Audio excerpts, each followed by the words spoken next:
आज हरियाणा एक ऐसा प्रदेश बना है जिसमें पहली बार ओबीसी समाज का कोई, हरियाणा सरकार इस बात को मान चुकी कि हम 33% हैं और 33% कोई कम नहीं होता है। यानी कि राजनीतिक संगठन, राजनीतिक सरकार के अंदर शामिल अगर इस समाज को करता है तो हम कहते हैं भाजपा से अच्छा कोई है ही नहीं। बिल्कुल, सैनी साहब के आने से भाजपा को सबसे बड़ा लाभ ये होगा कि जो राजनीतिक विचार के लोग, जो ओबीसी, बीसीए या कारपेंटर हो गए, हाथ के कार्य करने वाले हो गए, मजदूर हो गए, जिनके दिमाग में ये भरा हुआ था कि भाई ये तो सिर्फ पैसे वालों को ही पूछते हैं।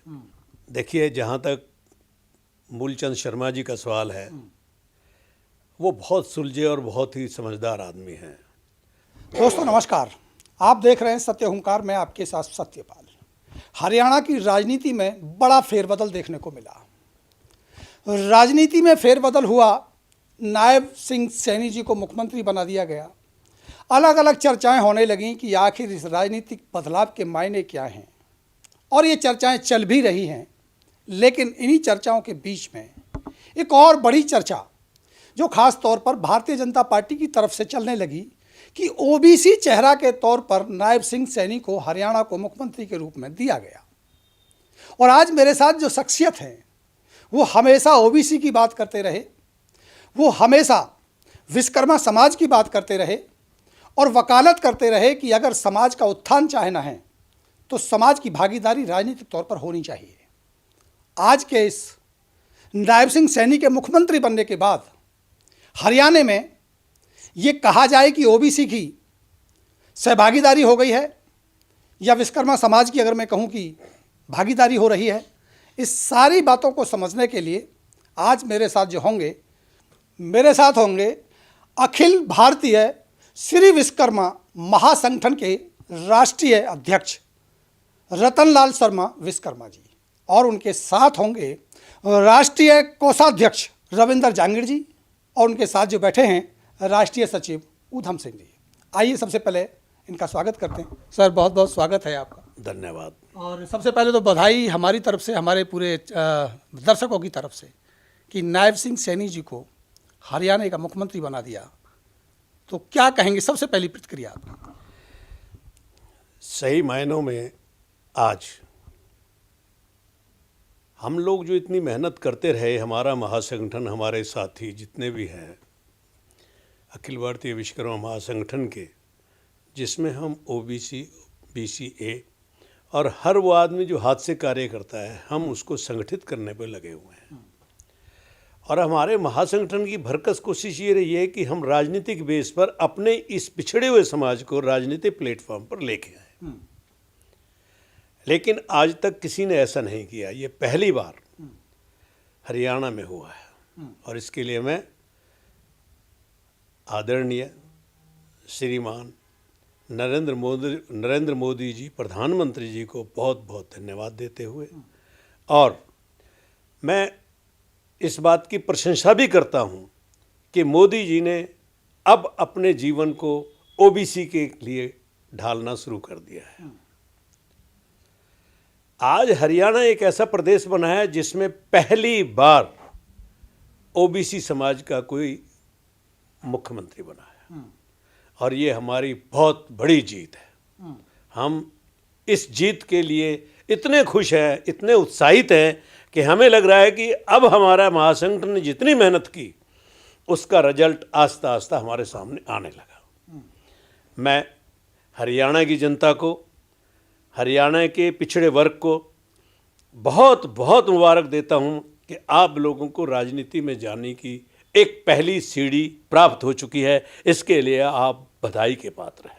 अब इसको राजनीतिक मायनों को अगर समझें तो ये कहा जाता है कि हरियाणा जाट बहुल्य स्टेट है। 3% सैनी हैं, 25-27% जाट हैं। अब आप नायब सिंह सैनी को ओबीसी के हिसाब से देखेंगे या सैनी के हिसाब से देखेंगे? देखिए, हमारा हरियाणा जाट बाहुल्य क्षेत्र था। वो तब था तो एक यूनिटी नजर आती थी हरियाणा में कि भाई ये जाट बाहुल्य क्षेत्र है, क्योंकि जाटों की एक यूनिटी, एक प्रोजेक्ट नज़र आता था कि हमने ही राजनीति करनी है। हालांकि उनके साथ सारा छत्तीस बिरादरी थी, लेकिन पहल जाट समाज करता था। जहाँ तक सैनी की बात है, हम इसको सैनी की नज़र से नहीं देखना चाहते। हमारा महासंगठन इसको ये देखना चाहता है कि ये ओबीसी का चेहरा है, और ओबीसी के चेहरे में भी गरीब मजदूर का चेहरा है। इसलिए हम इसको ओबीसी के चेहरे से देख रहे हैं, ना कि सैनी के चेहरे से। तो फिर ये कहा जाए कि जिसकी जितनी ज़्यादा तादाद भारी, उसकी उतनी ज़्यादा हिस्सेदारी। ओबीसी के हिसाब से अगर आप देखना चाहते हैं तो इसका मतलब तादाद फिर आपकी ज़्यादा होगी। हमारी है ही। हरियाणा सरकार इस बात को मान चुकी कि हम 33% है, और 33% कोई कम नहीं होता है। 33% संख्या बल ओबीसी की होना, बीसीए की होना कोई छोटी बात नहीं है। क्या आप ये मानते हैं कि प्रधानमंत्री नरेंद्र मोदी ने जो ये चेहरा नायब सिंह सैनी को ओबीसी के तौर पर पेश किया, इसके राजनीतिक मायने देखे जाएं या सामाजिक तौर पर जो समाज उत्थान की बात आप हमेशा करते रहे, आप हमेशा कहते हैं कि जब तक हमारी भागीदारी सत्ता में नहीं होगी उसका उत्थान नहीं होगा, तो उत्थान के हिसाब से देखें या राजनीतिक उत्थान के हिसाब से देखें? ये हमारी महासंगठन की बहुत बड़ी जीत है। हमारे अखिल भारतीय श्री विश्वकर्मा महासंगठन और हमारे साथियों ने, हमारी जितनी कार्यकारिणी या जितने लोग हैं जो इस महासंगठन में काम कर रहे हैं, उन्होंने पिछले 10 साल से रात दिन इसी बात का चर्चा विचार किए हैं, इसी बात को जनता में लेकर गए हैं कि हम लोग राजनीतिक प्लेटफॉर्म पर नहीं हैं। और लोगों के अंदर जिज्ञासा पैदा हुई है, हम ये कह सकते हैं भाजपा की राष्ट्रीय कार्यकारिणी और राष्ट्रीय नेताओं के दिमाग में ये भरा है कि हरियाणा अब खाली एक जाट का नहीं रह गया, ये विश्वकर्मा, बीसी, बीसीए, मजदूर और छोटे लोगों का रह गया है। इसलिए उन्होंने इतना बड़ा कदम उठाया है। क्या अब हम बात करें कि रतनलाल शर्मा विश्वकर्मा जब कहते थे कि भी राजनीतिक भागीदारी होनी चाहिए, इसके उद्देश्य से हमें एक बड़ी पार्टी का गठन भी करना चाहिए, अगर भारतीय जनता पार्टी आपको इतना मौका देती है, जगह देती है, आपके लोगों को स्थापित करती है, तो फिर क्या आप ये रणनीति बदलाव करेंगे कि भाजपा को ही समर्थन कर दिया जाए, उस पार्टी को समर्थन कर दिया जाए जो ओबीसी की बात कर रहा है? देखो, जहाँ तक महासंगठन के समर्थन की बात है, हम लोग आज से पहले यही बात कहते थे कि जो पार्टी हमारे महासंगठन के या हमारे विश्वकर्मा समाज के या ओबीसी को टिकट देगी, हम उसका समर्थन करेंगे। आज हमें ऐसा महसूस हो रहा है कि भाजपा ने हमारे लोगों के विचार के हिसाब से, हमारे संगठन के विचार के हिसाब से हम लोगों को राजनीति में पहल करनी शुरू की है। अगर इसी प्रकार जैसे आज हमारे मुख्यमंत्री सैनी साहब हैं, अगर ये अपने इसी तरीके से, जिस तरीके से इनको मुख्यमंत्री बनाया गया है, इस तरीके से इस पिछड़े समाज को राजनीतिक प्लेटफॉर्म पर, जैसे चेयरमैन, जैसे संगठन में समझ लीजिए आप, यानी कि राजनीतिक संगठन, राजनीतिक सरकार के अंदर शामिल अगर इस समाज को करता है, तो हम कहते हैं भाजपा सच्चा कोई है ही नहीं। अभी 2024 में 2 चुनाव बड़े तौर पर हरियाणा में होने हैं। आम चुनाव भी होंगे, मोदी जी का चुनाव भी होना है और उसके बाद फिर हरियाणा सरकार का भी चुनाव होना है। अब ये निश्चित हो चला है कि नायब सिंह सैनी जो ओबीसी चेहरा के तौर पर आप पेश कर रहे हैं, उन्हीं के देख रेख में अब ये चुनाव होगा। तो क्या इसका लाभ भाजपा को मिलेगा, अगर मैं सीधे तौर पर आपसे सवाल? बिल्कुल, सैनी साहब के आने से भाजपा को सबसे बड़ा लाभ ये होगा कि जो राजनीतिक विचार के लोग, जो ओबीसी, बीसीए या कारपेंटर हो गए, हाथ के कार्य करने वाले हो गए, मजदूर हो गए, जिनके दिमाग में ये भरा हुआ था कि भाई ये तो सिर्फ पैसे वालों को ही पूछते हैं। आज तक क्या था कि भाजपा में सिर्फ धनी, धन धान्य लोग ही होते थे, इसीलिए लोगों का विचार थोड़ा सा अलग था। लेकिन आज की स्टेज में ऐसा महसूस हो रहा है कि जैसे मोदी जी ने एक ऐसी पहल शुरू की है हरियाणा में कि पैसा नहीं चेहरा, चेहरा नहीं काम, और काम नहीं समाज, ये 3 चीज़ें हैं हमारे साथ। समाज भी हरियाणा में सबसे बड़ा है, ओबीसी, बीसीए, पिछड़ा वर्ग, और चेहरे भी ऐसा नहीं है कि राजनीति में लोग समझदार हमारे समाज में नहीं है। आने वाले टाइम में अगर ये लोग हमें एमएलए की टिकट देंगे और हमारे इस समाज के लोगों को कैंडिडेट बनाएंगे, तो जीते ही पड़े हैं और बहुमत से ज़्यादा सीटें लेकर आएंगे, और ये हम उम्मीद रखते हैं। तो इसीलिए भाजपा को हरियाणा में कामयाबी हासिल होगी। क्या आपको ये भी उम्मीद है, ये भी भरोसा है कि नायब सिंह सैनी आपके समाज के लिए, खास तौर पर ओबीसी के लिए, जिस लिए उनको जाना जा रहा है, जिसके लिए उनको प्रोजेक्ट किया जा रहा है, वो वोट दिलाने में कामयाब होंगे भाजपा को, लेकिन क्या समाज को नीतियों के माध्यम से वो चीज़ जिसकी अपेक्षा समाज करता है उसकी उम्मीद पर भी खरे उतरेंगे? देखो, हम उन लोगों में से हैं जो कभी सड़कों पर भीख नहीं मांगते। हमारा ये विश्वकर्मा समाज हो गया, ओबीसी बीसीए समाज हो गया, मेहनत मजदूरी करके अपने आप को गुजारा करता है, परिवार को चलाता है। सबसे बड़ी बात यह है कि क्रिमिनल माइंड हमारे इस समाज में है ही नहीं। अब जहाँ तक ये बात आती है कि क्या ये समाज साथ देगा, जरूर देगा। अगर इस समाज को, जैसे आज, चलो अब तो ये लोकसभा के चुनाव आ चुके हैं, हमने तो पीछे भी बोला था, आपके माध्यम से भी मैंने कहा था कि बीसीए को कम से कम 10 में से 2 टिकट तो मिलने चाहिए। चलो, जिस कारण से नहीं मिली, लेकिन आगे हम उम्मीद रखते हैं, आज मुख्यमंत्री हमारा होने के बाद हम आगे उम्मीद ये रखते हैं कि बीसीए को कम से कम 90 में से 10 टिकट जरूर रिजर्व मिलनी चाहिए, जिससे इनकी भारतीय जनता पार्टी की राजनीतिक पावर बढ़ेगी और समाज की इच्छा शक्ति बढ़ेगी। मतलब आपको ये लगता है कि मोदी जी को या भाजपा को ये समझ आ चुका है कि ओबीसी को आगे बढ़ा करके उनको फायदा हो सकता है, तो आने वाले समय में भी वो आगे बढ़ाएंगे, ज़्यादा टिकट आपको मिलेंगे, ऐसी उम्मीद आपका? हम बहुत बड़ी उम्मीद रखे बैठे हैं। एक बड़ा आरोप लग रहा है, ये कहा जा रहा है कि प्रधानमंत्री नरेंद्र मोदी मनोहर लाल खट्टर के साथ बाइक पर घूमते थे, इसलिए उन्होंने उनको मुख्यमंत्री बना दिया। वहीं आगे मैं थोड़ा सा आ रहा हूँ, मुख्यमंत्री के साथ नायब सिंह सैनी घूमते थे, उन्होंने दोस्ती में उनको बना दिया था। तो दोस्ती का दोस्ताना है, ये ओबीसी की बात भले ही करते हो, तो ये आरोप है विपक्ष की तरफ से कि दोस्ती का दोस्ताना निभाया जा रहा है, ये वास्तव में ओबीसी को सम्मान नहीं दिया जा रहा। देखो, ऐसा है, खट्टर जी हो गए या मोदी जी हो गए, इसमें कोई दो राय नहीं।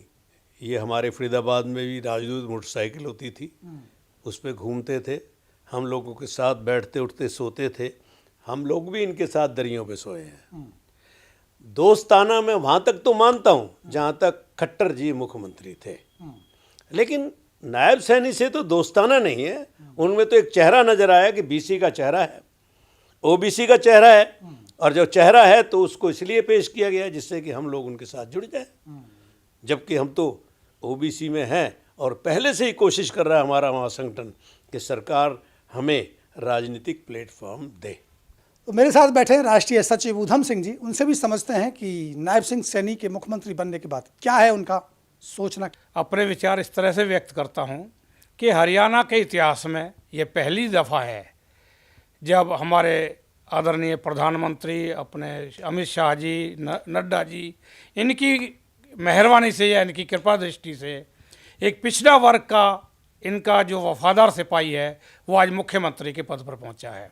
और इसके नाते पूरा विश्वकर्मा समाज, जो कि पिछड़ा वर्ग का एक अंग है, हर्ष से उल्लासित है और उनको मुख्यमंत्री जी को हम पूरी भरपूर बधाई देते हैं दिल से, और उनका आभार व्यक्त करते हैं जिन्होंने उनको इस आसन पर बिठाया। जी, रविंद्र जांगीड़ जी क्या कहेंगे? क्या आपको लगता है वाकई जो हमेशा रतनलाल जी कहते रहे कि समाज का प्रतिनिधित्व जब राजनीति में बढ़ेगा तभी न्याय मिलेगा, क्या ये सच है? ये एक बहुत अच्छी पहल है राजनीति के अंदर, और हमको लगता है कि हमारा जो प्रयास था, जब से संगठन हमारा बनाया हमने, और एक प्रयास था कि राजनीति में हमारी एक आवाज़ या हमारा चेहरा या हमारे समाज से या बीसीए की तरफ से हो, तो हमको लगता है कि हम खुद वहाँ पर पहुँच गए हैं। ठीक है, शुरुआत है, पहली सीढ़ी है, मतलब देर से ही सही लेकिन बात समझ आने लगी है। समझ आने लगी है, और आगे हम आशा करते हैं कि ये एक अच्छी पहल के साथ, अच्छी रफ्तार के साथ आगे हम और बढ़ेंगे। शर्मा जी क्या कहेंगे? एक बार फिर बल्लभगढ़ से नेताजी को दोबारा मंत्री बना दिया मूलचंद जी को। देखिए, जहाँ तक मूलचंद शर्मा जी का सवाल है, वो बहुत सुलझे और बहुत ही समझदार आदमी हैं, और ख़ासकर हम उनको इसलिए ज़्यादा पसंद करते हैं कि उन्होंने हमारे विश्वकर्मा समाज के साथ कंधे से कंधा मिलाकर चले हैं और हर सुख दुख में हमारे साथ रहे। हम बहुत खुश और हर्षित हैं कि उनको दोबारा कैबिनेट मंत्री बनाया गया है, और हम अपनी खुशी इस बात से जाहिर करते हैं कि हमारा विश्वकर्मा समाज सब उनको बहुत बहुत बहुत बहुत बधाई दे रहा है। हमारा महासंगठन भी खुले दिल से उनको बहुत बहुत बधाई देता है, और हम आशा करते हैं कि पंडित मूलचंद जी हमारे समाज के साथ हमदर्दी, प्यार और सहयोग के साथ हमारे साथ रहेंगे। मैं मूलचंद शर्मा जी को बहुत बहुत शुभकामनाएं देता हूं।